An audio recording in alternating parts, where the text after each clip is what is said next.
ఈ ప్రపంచం నీకేమీ ఇవ్వదు.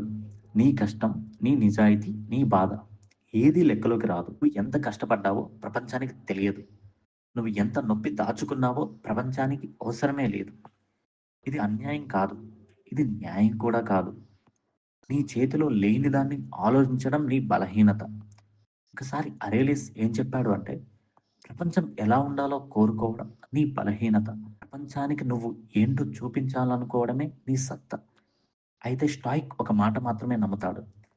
నీకు జరిగిందంతా నీ కోసం జరిగిందని కాదు. అని నీ చేత బలంగా మారేలా అయితే జరిగింది. స్టాయిక్ ఆశించడు. ఆశ బలహీనుల అలవాటు.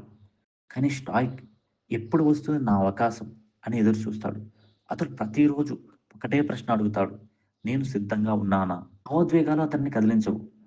అతడు వాటిని చంపేస్తాడు. ఇది కఠినం.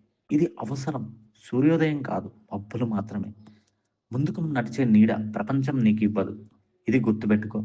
Expect nothing. కానీ ఒకటి డిమాండ్ ఎవ్రీథింగ్. నీ బలం, నీ నిశ్శబ్దం, నీ నియంత్రణ నువ్వే తీసుకోవాలి. ఎవరు చూడకపోయినా, ఎవరు మెచ్చుకోకపోయినా.